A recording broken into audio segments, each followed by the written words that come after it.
Hello and welcome to a very special episode of the Green Line, Wales Online's live rugby debate show. My name is Matt Southcombe. I'll be right here at Wales Online, and I am absolutely delighted to be joined by two of Welsh rugby's legends, Mike Phillips and Alun Jones. Good evening, chaps. Thanks for joining us. No worries. Thanks, Matt. Thanks for having me. Amen. We might as well jump straight in with the questions that have been coming in all week from our newsletter subscribers. Obviously, surrounds the first test. I'm going to jump in with a couple first, obviously with the Lions getting off to a great start out in South Africa this time around, 22-17, winning the first test. Mike, what did you make of that first test? Yeah, it was a cagey sort of first half in particular, which kind of South Africa kind of dominated obviously the kicking game, and they were looking in control.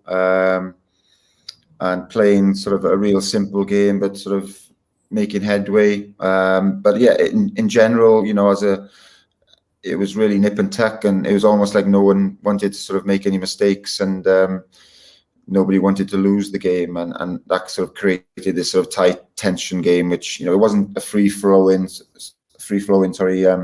open game. You know, the ball was getting thrown around. It was sort of very tactical kicking, and yeah, you know, second half came out and fair play. You know, Alun chose to kick to the corner.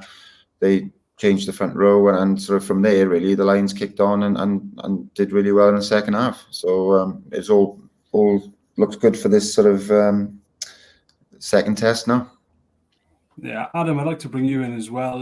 Warren Gatland raised a few eyebrows with some of his selections for the first test. Not the first time he's done this, as we'll touch on a bit later in the show, but you know, what did you make of those selections? I guess 9 times out of 10, he tends to get them right.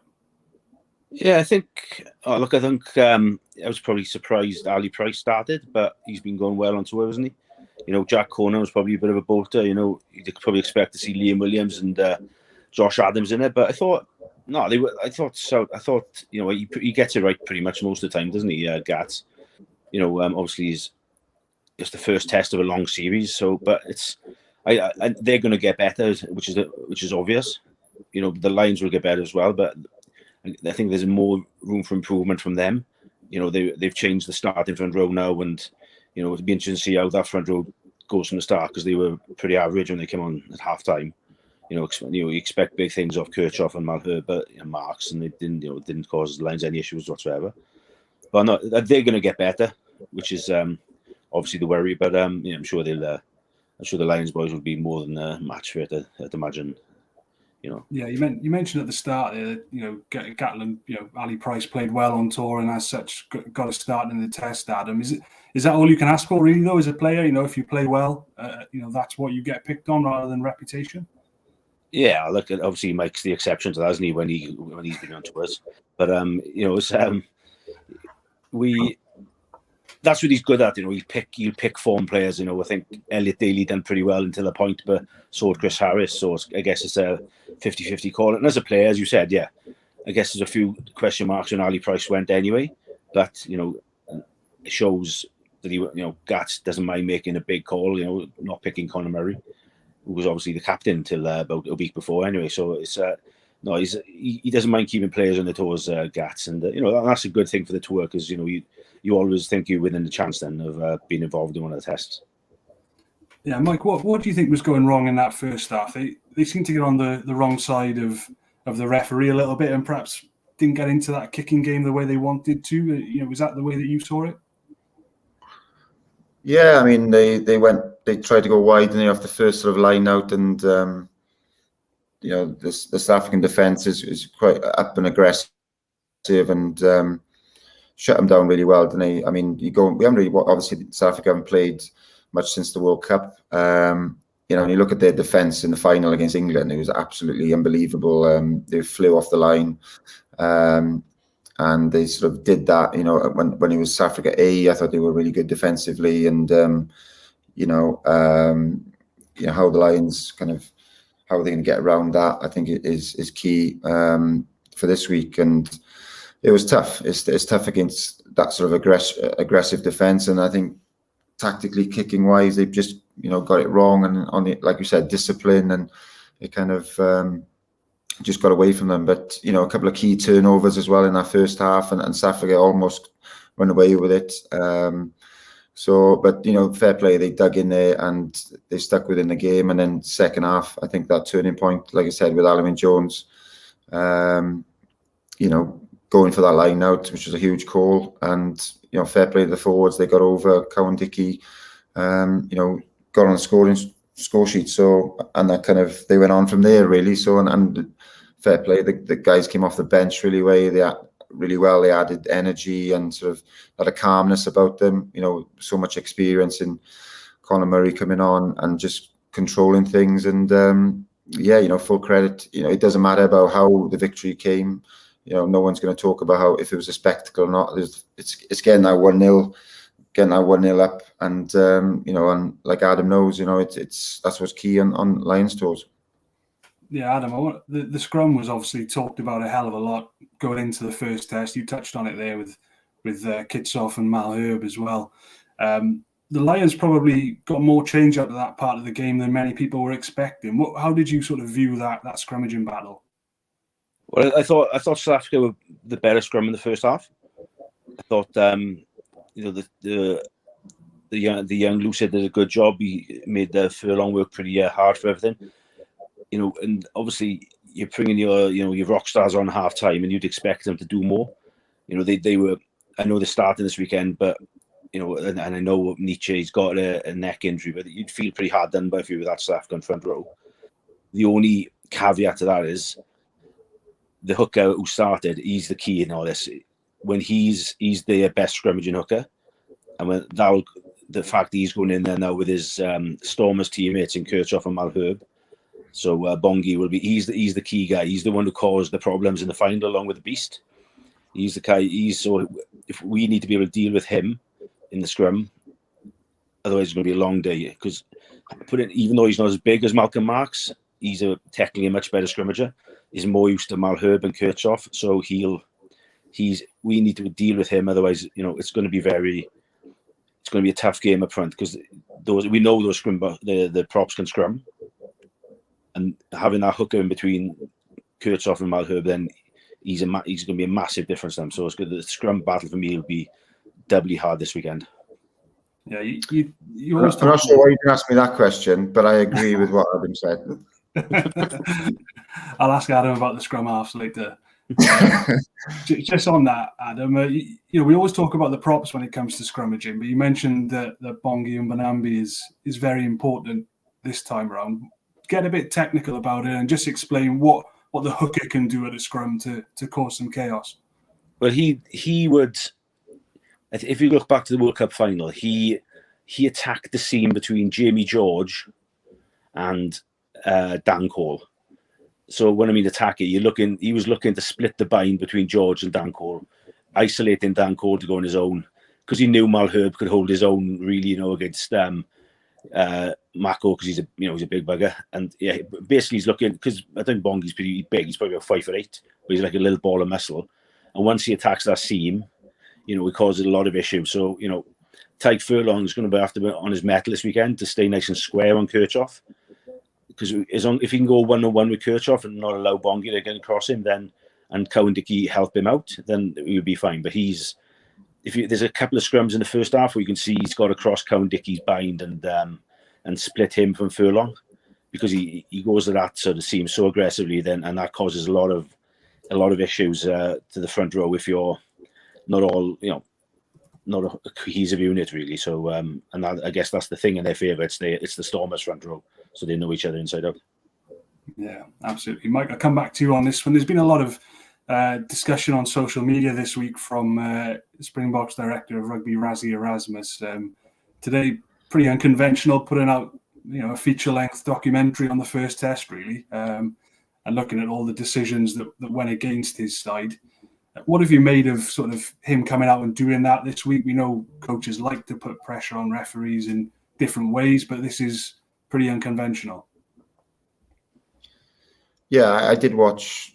I watched the first 10 minutes of it, but last week, I was at an event and I was praising him. I thought that I seen clips of him on the documentary Chasing the Sun, I think it's called, about their World Cup campaign, and he comes across really well on that. I thought comes across as a guy that with no ego, and I think he talked about himself as a player and where he did made a lot of poor decisions, and where he perhaps did have too much ego, and he kind of strips it right back to what actually makes a really good player, and that's having your feet on the ground and just work ethic really, and having good values. So, and he's obviously instilled that in them for the World Cup. But yeah, I mean, I don't know too much to make about it, to be honest. He's trying to have a little go. He wanted to get an explanation for certain decisions, and I think he wanted to get it done as early as possible in the week, so that he could address the players, and then they could learn from why they got penalised at certain situations. So, I can kind of see that, but I don't know. I think it's it's a bit much, isn't it? But I don't know. Yeah, see what Adam thinks. Really, it's tough to sort of talk about, really. And Adam, as a coach yourself, is that something that you would consider doing if you felt like you'd been hard done by a referee? No, not personally, no. But I think it's the way of the world at the moment, isn't it? Social media, and I think if he was feeling frustrations, or if he was I think I saw a bit about is he losing? Is he losing? What's the word for it? Is he getting wound up so much that he feels he has to do this? I don't think so. I think he's an intelligent guy. This is part of some sort of a plan which he thinks in his head will work, whether psychologically affect the Lions or the referees, or subliminally pass little messages into the referees who are ready for the weekend, or I don't think it's just he's coming out for a rant. I think personally, it's some sort of plan he's got in his head which he thinks will work.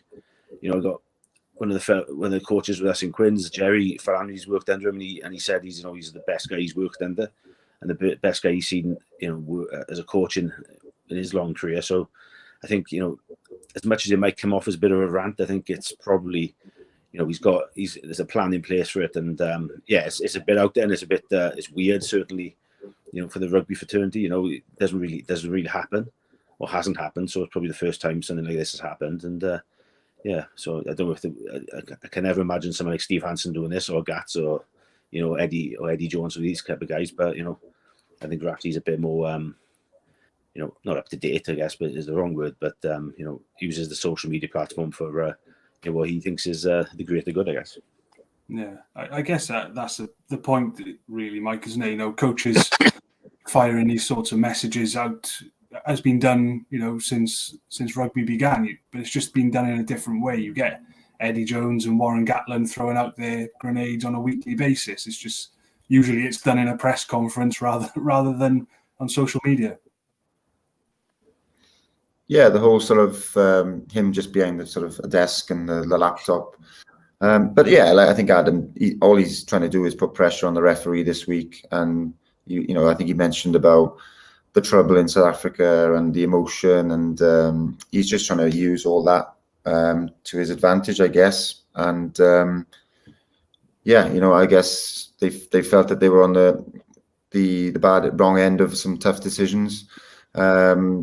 But he's just trying to influence the ref, and trying to get an advantage for this week, really, and sort of just try and, it's different, but I guess that's all he's trying to do. Yeah. All right, we'll move into some questions that were sent in then. We'll go to one from Alan in Bognor Regis first up. Adam, I'll come to you on this one. How undercooked do you think the Springboks are, and can they realistically be expected to turn it around on the fitness front in the final two tests? No, look, they're obviously undercooked. It's their sort of, I know they played Georgia a while ago, and that A team kind of resembled the first team, didn't it? But no, they're undercooked. But they're probably not. They're not going to get fitter in a week. They'll have a little bit match fitness. Match fitness maybe, but not actually is from minute 0 to 80. The fitness.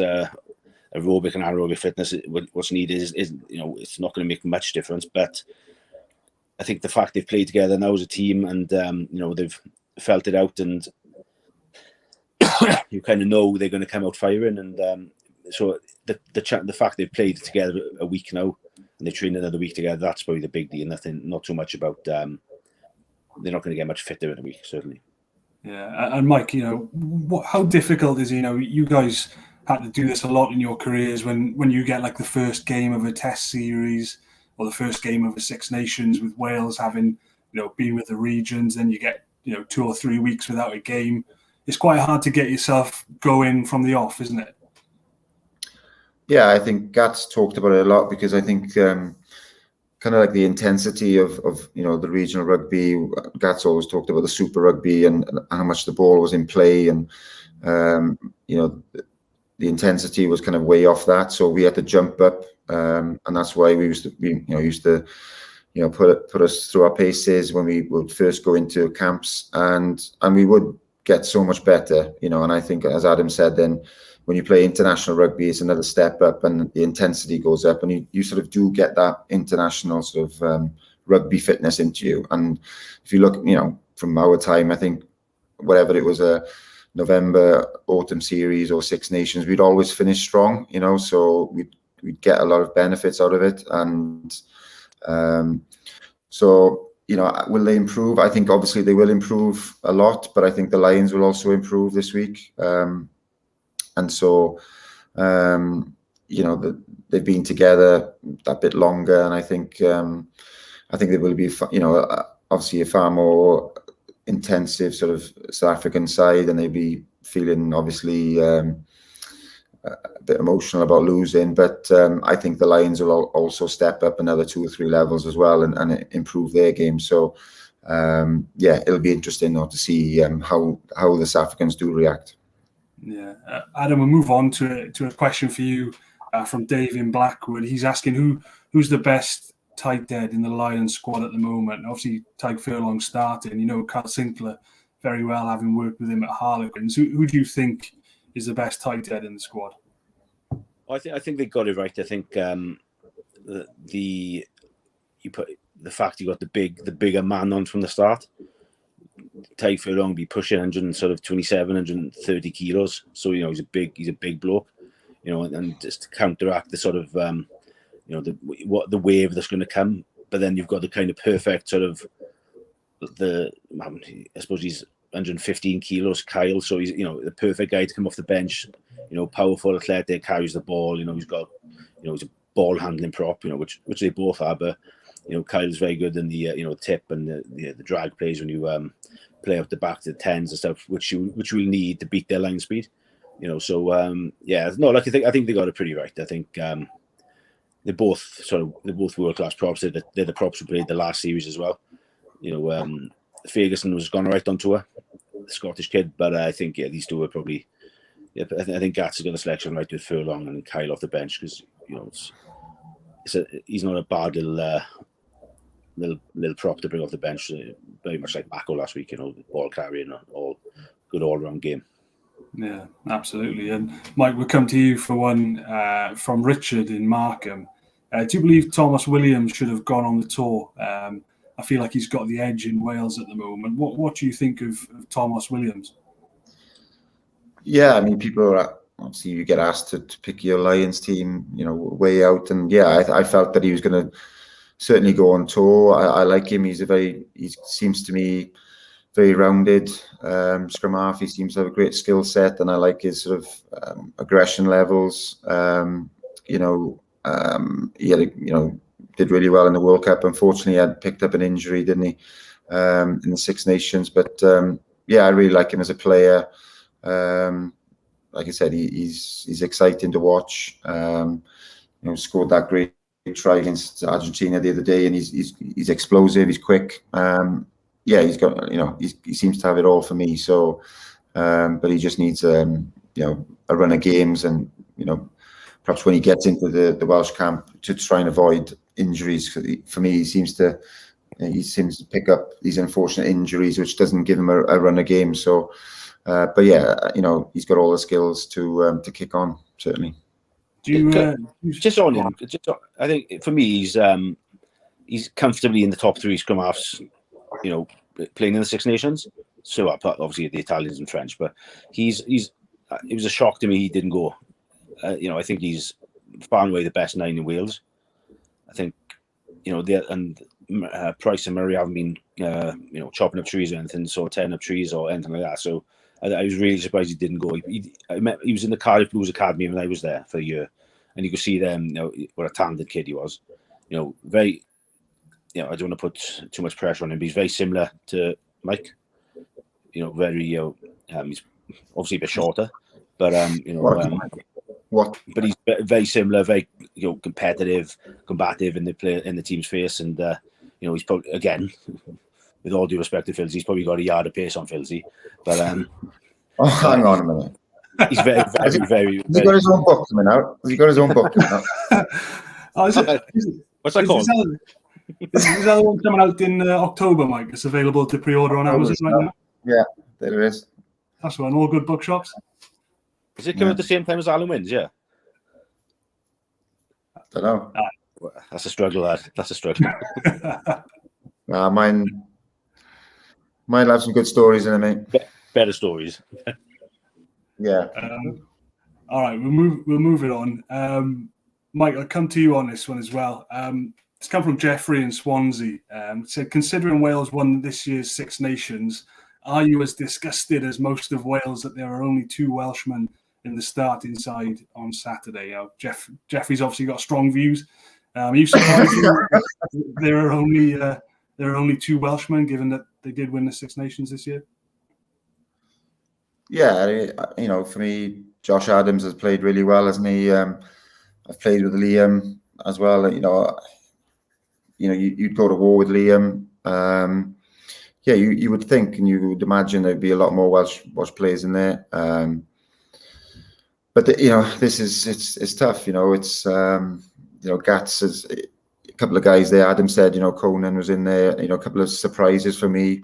Faletau, I think, is one of the best players,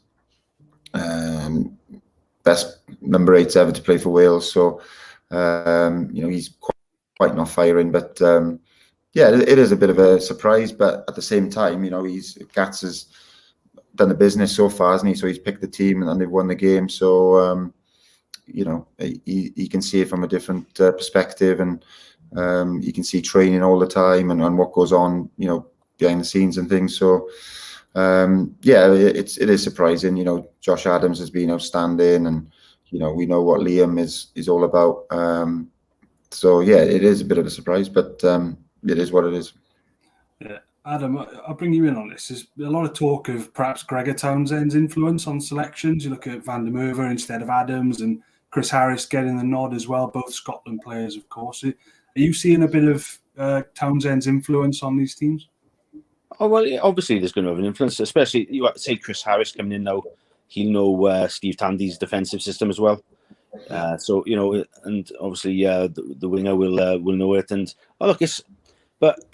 Gats he coached 4 tours now, and there's always been a massive Welsh contingent. So it's no different to Rob Howley being the attack coach, him pushing for Welsh players. Jinx being involved in that. So it's not. I wouldn't say I'm disgusted. It does, like Philsy said, about the point that resonated with me was the training. Gats would put a big emphasis on how well you train, and if you train well, you'll be able to shout to play, and and then form comes down to it. If he thinks Jack Conan's playing better than Toby Faletau, he'll pick Jack Conan. If he thinks Stuart Hall's playing better than Liam Williams, he'll pick him, and so on and so on. So it's it's tough on the Welsh players, and Six Nations form only goes into it a certain amount of. And I think when me and Mike were on tour, the Welsh boys all probably playing the best out of anyone. We were, when we went in, certainly 2013, we had a lot of confidence in us. We won the championship as well, but we were playing better on tour than the opposition players, like the English and the Scots and Irish guys. So it's as Phil says, it is what it is. It's not some sort of, just because we won the Six Nations, we have to have the biggest representative numbers in there. But it's very much how well you train and how well you play. Absolutely. I'm more annoyed about that Adam wasn't playing in the first test in 2009. To be honest, that's what kills me. Well, I should have, but Well, on that, there is a question, and on that, we'll move to that tour now. And David, who says he's from Wales, which is fair enough. What did you do in that test, Adam, when you came off the bench? The Beast had given Phil Vickery a bit of a going over. You obviously came on and things changed. What did you see that you could sort of turn the tables when you came on the field that day? Oh, look, I'm a lot shorter than Vix for a start. So, he's probably about 6'2". Probably, I think he was actually about 113, 14 kilos, which isn't big for a prop at that. I'm a lot shorter, a lot squatter. Managed to scrum a little bit lower to the ground, that's all it was really. We kind of came on fresh in that first half. But actually, the reason I did so well is and Philly probably doesn't remember this, but he gave me a pep talk the day before the test. I think I was like waxing lyrical about how amazing South Africa were, how big they were, and all this type of stuff. And backies both Matt Field, Joanne Smith, they were amazing. Almost like fanboying over them. But then Phil's, he was pretty caught. I remember we were in Natal on Durban, and Mike called me out saying that was my problem. I respect these players too much, and then I and that's why. So I took it on board. And then went out and played, and so Mike Phillips is the reason that I did so well in those scrums in the first and second tests. He was my little, I don't know, my little Steve Black, we call him for the Welsh public. So Mike Phillips is the reason that the scrums turned around in 2009. Exactly, that is exactly the reason. Yeah. All right, Mike. On that tour We've got a question here from Liam in Ponty. Do you feel like that was the best rugby of your career, or at least some of the best rugby of your career? Because you were very good on that tour. Can't be that good. We lost. It was second test. No, it was. Yeah, I mean, it was huge for us because obviously both me and Adam, it was the first tour for us. Becoming a Lion, it's obviously the pinnacle, and we played against Africa, who were the world champions at the time, and I think they beat New Zealand that year twice comfortably. I think so. They were an out and out, the best team in the world, and you want to go there and put your name in history really, and try and create history, and unfortunately we didn't quite do it, but I mean. It kills me, really. It still hurts, but it was such small margins. But I think look back with, personally was chuffed the way I, added value to the team, and but obviously it's all about winning. So, just that's what it's all about. It's not about anything else. So the team didn't win. So it still hurts, but. Yeah, amazing experience, and I think learned a lot and kicked on from that, which was great. But it's so special. It doesn't come around very often playing for the Lions, and you just want to, win a series and be like the guys on the '97 DVD and all that. So, but it was an amazing tour and fantastic experience. Yeah, Adam, what did you take out of that tour personally? I think it was a kind of realization that I could compete at that level. I think I probably in my mind kind of went out there as a third choice behind Vix and Ewan Murray, and then obviously got my opportunity then, but then I realized I could play this level, which was to be fair to Gats, he was always kind of drove me pretty hard to get to sort of a standard where I was fit enough to play the level, and then when you get to that. Those test matches and the sort of the atmosphere and the intensity, it's when you realize then you realize you can play on that level. It's kind of as Phil said, it kind of kicks you on then for the rest of your certainly for the next few years of the career, and you kind of not arrive so to speak, but like you at least you've got that confidence then where I'm good enough here I'm good enough to be involved against these guys really. Yeah, you touched on it as well. The second test obviously didn't end the way either of you would have liked, but Adam, you personally obviously picking up that injury. Do you ever hold any grudges of the way that all transpired? Oh, not in the slightest. No. it was probably a little bit before counter-rucking was a big thing.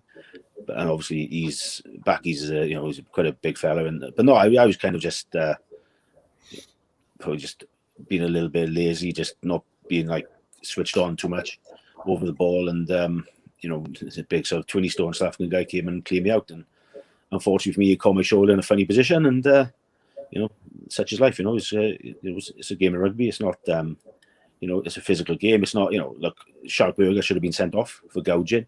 You're gouging, you're biting, all that type of stuff. That's that's the dirty stuff, which shouldn't be involved. But when you get a bang or a bump or that, even like back years ago when someone give you a clip, it wasn't that's part and parcel of the game. But no, I got no sort of hard feelings. It hurt a lot. It really, really, really hurt. I didn't realize how much a dislocated shoulder would hurt. I was but then I might be just a bit of a wimp. It is quite annoying when you see the modern day rugby now, where red cards are dished out quite, for like a poor technique or something. In that game, like Adam said, there's a guy putting his fingers in our winger's eyes, and he just gets a yellow. I mean, it's just kind of that is annoying to think of it like that. But yeah. And Mike, when you look back on that series, do you think there's anything that could have been done differently to get a different result? Picked Adam in the first test. No, I mean, Phil Vickery was, obviously a world-class player, World Cup winner, and it was great to be around with him as well in the camp. I think their forwards, their pack was phenomenal, and we didn't quite win enough ball really in that first half, I think. And I think we dropped the ball over the line 3 times as well. I dropped it once, but I did beat about 6 of them on the way to the line. But we did have our chances as well, and they were out on their feet the last sort of 10 minutes. There's no point in saying it. I think another 5 minutes, I think we'd have won the game, but that's irrelevant now. And you got to move on and forget about it. Yeah. What about you, Alex? 12 years later, can't let it go. Can't let it go. Let it go, Mike. All right. Who was the moving on to a question then from Rebecca in Monmouth for you, Adam? Who was the most fun off the field on that trip? On that trip, I think because you knew the Welsh boys and you kind of, you knew what Mike was like after a few beers, and Powley and these guys, they were good, brilliant tourists, and great blokes, and life and soul of everything really. Like obviously like Powley and Phillips and that, and but I guess getting to know people you did know really well, people like Simon Shaw. I gone really well with Shawsy on tour, great laugh off the field. Vic's again, great bloke off the field, just probably not as, everyone kind of looks to Powley, certainly when, say, obviously he's a bit clean off, and he was life, and he loved it, and the boys loved him, but no, I think the guys you didn't know is, that was the interesting thing, to get to know them, because you've always got these preconceived ideas around the players you play against, and then you get to know them. They're good crack, love a pint, and like again, Paul O'Connell, pretty straight, but good laugh, and he when he opens up a bit, as a few shandies, and he saw us. It was. I'll be honest, that was probably the surprising thing on the tour, that everyone got on really well, and everyone, there's a great sort of team spirit there, because I think that was kind of. Made by the kind of Geach and Gats, and that's where they wanted to go back to, that sort of more of an old school Lions tour than than the sort of all singing, all dancing media fair that went out into New Zealand in 2005, I think. Yeah, Mike, question to you as well. Coming from Sophia Cariad from Carmarthen, who's the best and worst person to share a room with on not just that tour, I guess, in general? Best and worst is probably Andy Powell. No, he was just hilarious on that trip. And are we talking that particular trip? Are we? Yeah. Yeah, he's just hilarious. I mean, I remember him coming up to me and telling me that he was. I remember being in the team room stand. I remember where I was standing next to the pool table, and he comes up and he's moving his finger like this, and he's saying to me, "Oh, it's gone. I'm out for the tour." And and I'm thinking, well, it looks pretty good to me, and I mean, I don't know what the issue is, but yeah, I think he was just a laugh a minute, and he just pulled everyone together for those the downtime moments as well. And yeah, we all knew what he was like and stuff, but he played that role really well, and pulled everyone together. And my first roommate was Ronan O'Gara. In 2009, we'd played against them in the last game, obviously, but in the warm up of that game, we both were sort of having a bit of a kung fu on during the warm up and having a go at each other. And then we were first roommates, and as soon as we walk in the room, it's like laughing our heads off straight off, and just always sitting next to each other on the bus and sharing stories. And because I think there's that mutual respect with all the boys, and the respect that you're playing with the likes of these guys, and and as well what you do, they respect you as well. So, and it just, when you put it all together, it's pretty special, really. Yeah. All right, we're going to go into some more general questions now. Looking back at your careers as a whole. This one comes from Luke in Pembrokeshire, and I'll come to you first, Adam. At what point in your playing career did you realise that becoming a Welsh international was actually within your reach? I guess it was probably both the same, really. We kind of came pretty late into sort of the club system, into Llechi and Neath at probably the same time. So I think I started for Neath in sort of 2002. I kind of towards the end of 2001, the season with Neath, we were going for the league, and sort of the last sort of 8 or 9 games I was on the bench every time and had a few starts. And again, it's kind of, you realise then you can kind of play club rugby in Wales. I was playing for Abercrave a year before, but then you kind of, when you start playing with the Gareth Llewellyns, these type of guys, Brett Sincus, and you learn things quick, and you learn you can play. But I certainly didn't think I was going to play for Wales any time soon. I think, but then I got a letter to the door Christmas 2002 when I was invited to a sort of a training camp, I suppose, on a Sunday up in the Vale, and I guess that was and then I was sort of invited in to train with Wales every day during the Six Nations. I didn't get a cap. I wasn't actually in the squad. I just kind of held the bags, for 6 weeks, and kind of sat on my own because everyone else had a room, and I was kind of sat at the Vale on my own in the change rooms, kind of minding my own business. But that was probably when I realised, I think I could, I was never overconfident, but I went on tour in the summer in 2003 and I didn't get capped, so was never expecting anything. It took the World Cup warm-up games really in 2003 to kind of get my first cap. But no, it was probably around that Christmas time. I thought, I'm doing pretty well here. Steve Hansen kind of said that I was a good scrummager.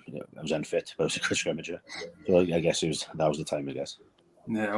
What about yourself, Mike? Was it similar around the time when you were breaking into the Llanelli Scarlet side? Sinclair's in the nines, mate. Kind of realised. No, yeah, I think similar to Adam and me and Adam, I think our sort of age grade caps, we only had under 21, so we were kind of late bloomers. And but yeah, I think similar thing. Getting called up, I literally played a game or two for Llanelli at the time, and then you get called up to go on a Welsh tour. So it sort of happened really, really quickly, and me and Adam are both under 21s together, and yeah, that kind of turned around quite quickly. Did I think I was, to be honest, I didn't really enjoy it because I didn't feel like I deserved to be there. So, but obviously they're just trying to develop the youngsters coming through and give you that experience being with the senior players and develop you physically and yeah, but yeah, I didn't I didn't think, oh, I deserve to be playing at all. I mean, I knew I had so much to improve on, and I knew probably, I was a couple of years away from being considered as a possible starter. But I got a cap in 2003 then for before the World Cup, and you've had that experience, and then you just want to improve again and get better each week, really, and that's all it was. Yeah. All right, Alan, back to you with I guess when you probably get quite a lot from Thomas from Mountain Ash. Who's the strongest scrummager that you ever came up against? Look, I think I'd have to say, certainly internationally, it'd probably be Tony Woodcock, the All Black prop. Probably one of the best loose heads to play the game. Phenomenal player. But such a good scrummager, strong farmer. But very had that raw power as well, and aggressive, and technically really good. So it was it was a lot of good ones. Domingo, Marcus Ayers, Sheridan, the Beast. I was lucky enough to play against two of my heroes in Jason Leonard and Oz Durant as well. So to play against those guys was pretty mind blowing for me.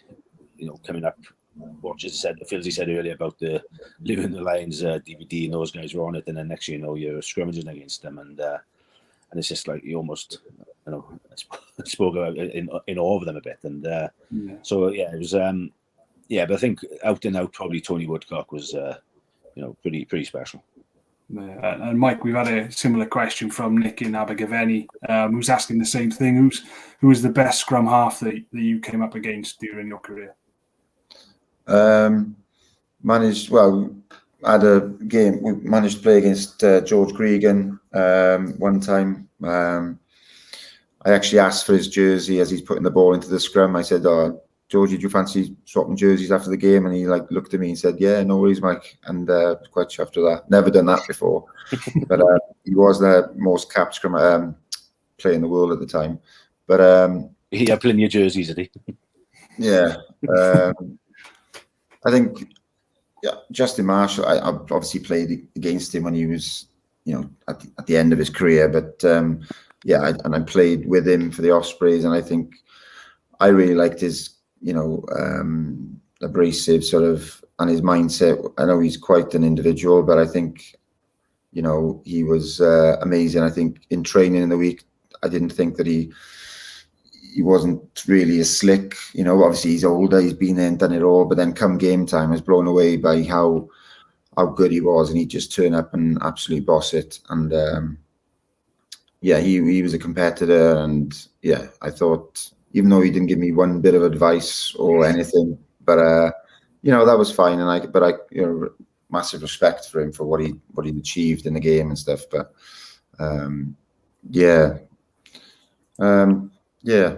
probably Justin. And Adam, coming back to yourself, slightly different question here from Rob from My Stig, who's asking, which other two front row forwards would you have in a dream front row to play alongside you? So I guess you're looking for a hooker and a loose head there. Without I'd have to go Fitzpatrick, and probably I suppose that's not. Yeah.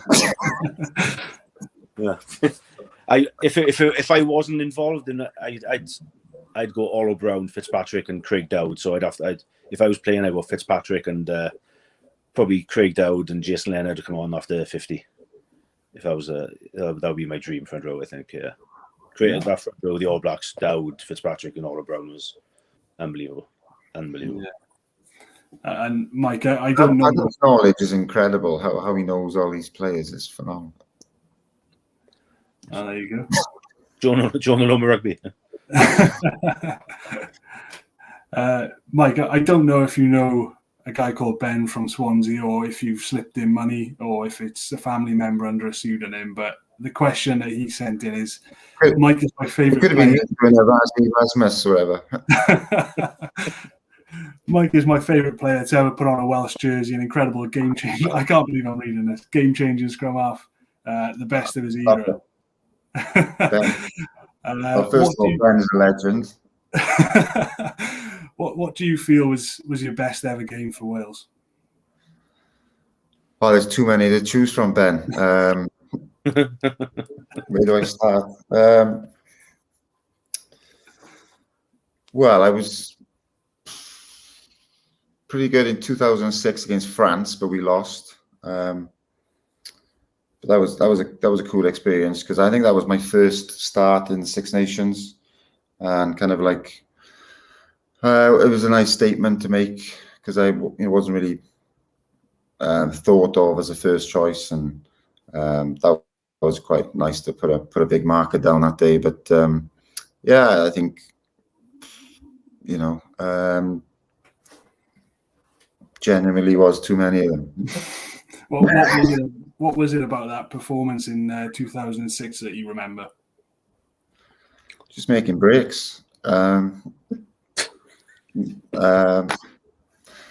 No, I think it was just frustrating because I'd been there, and from 2000, and I was young, like Adam, into the squad, and you don't expect to be playing at all. But then a couple of years go by, and you kind of then feel, okay, you want to be competitive, and you want to be first choice, and you want to be the man. And yeah, so then it took a bit of time, but that game was kind of like I felt as it was a big statement down, and to show them like I can perform at this level. And yeah, it was a nice sort of a relief, really, to be honest. It was nice to show what I could do, really.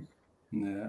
Adam, what about yourself? Are there any performances from yourself that stand out that you rank as one of the best of your career? For what it's worth, I thought Mike had a wonderful game against Ireland in the quarterfinals in 2011. Oh, I forgot about that.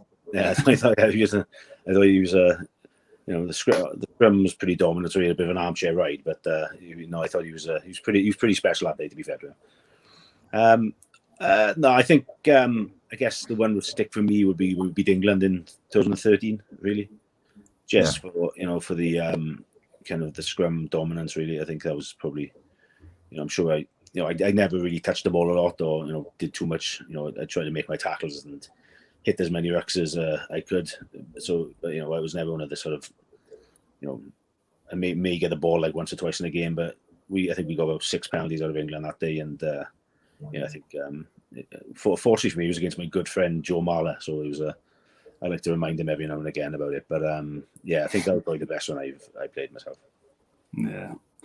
All right then. Moving on slightly. Bill from Corby is asking, and I'll come to you, Mike, first. Who is the most ridiculously talented player that you have had the misfortune to play against? And he's also asking for talented player that you played with as well. So I would go back to the last question. I think Adams, the third test, Australia as well. I just remember scrum after scrum, winning penalty after. I'm just there sitting putting the ball in, and we're winning pens after pens. So I think Adam, that was a good one as well.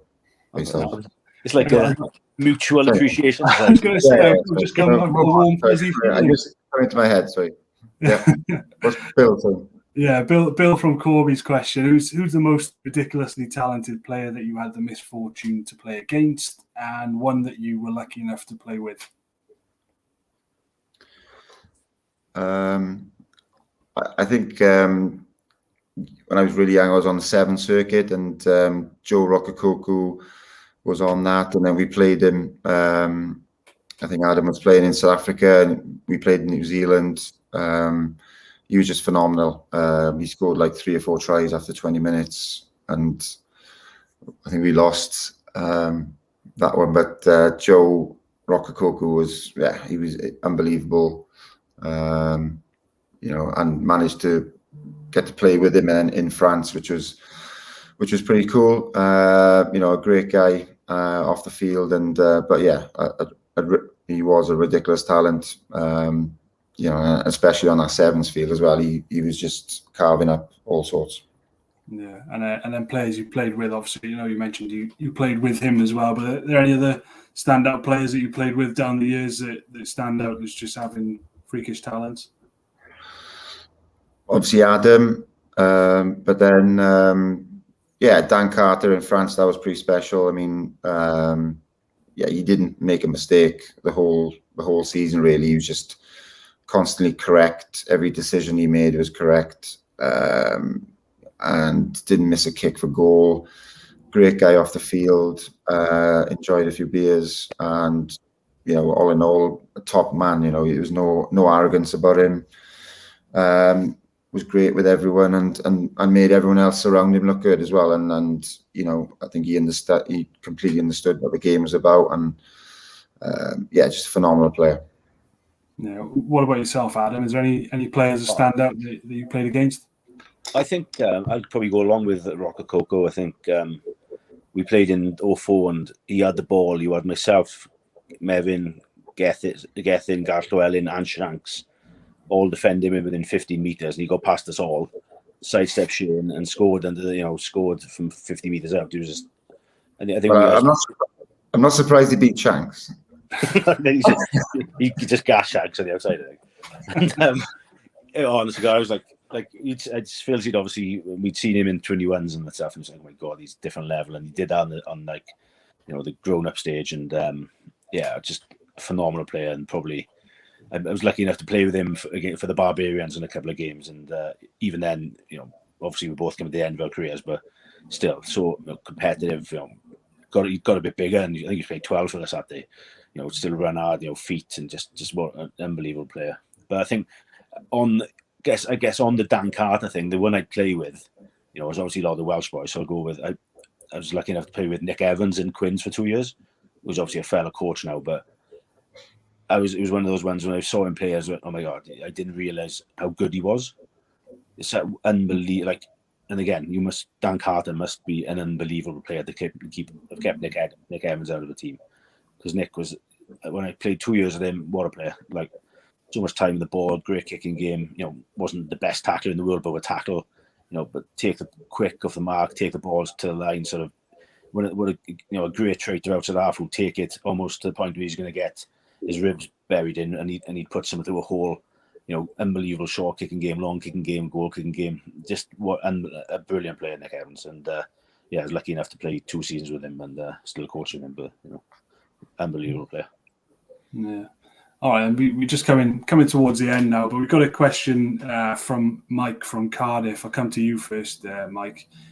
Do either of you have any regrets from your careers?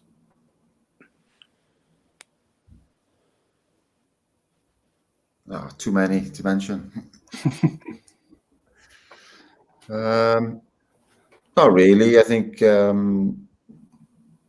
I don't know.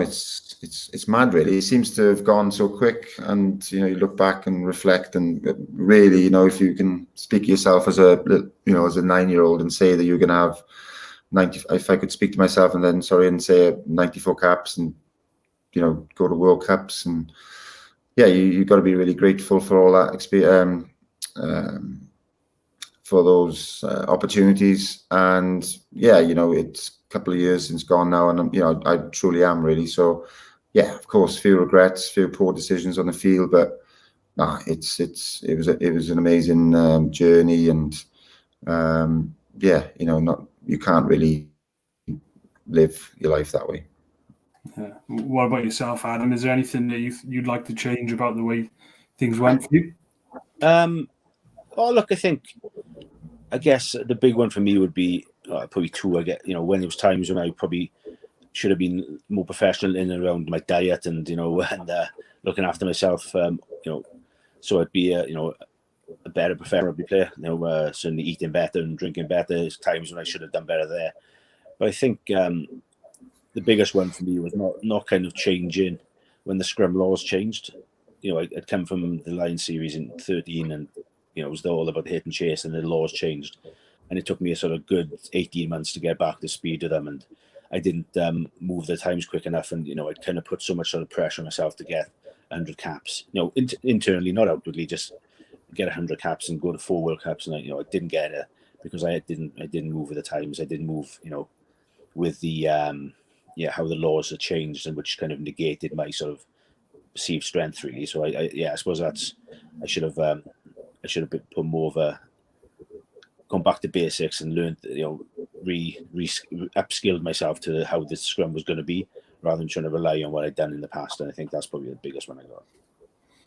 All right, just to bring it back around then to the current tour, just a few quick ones before you go.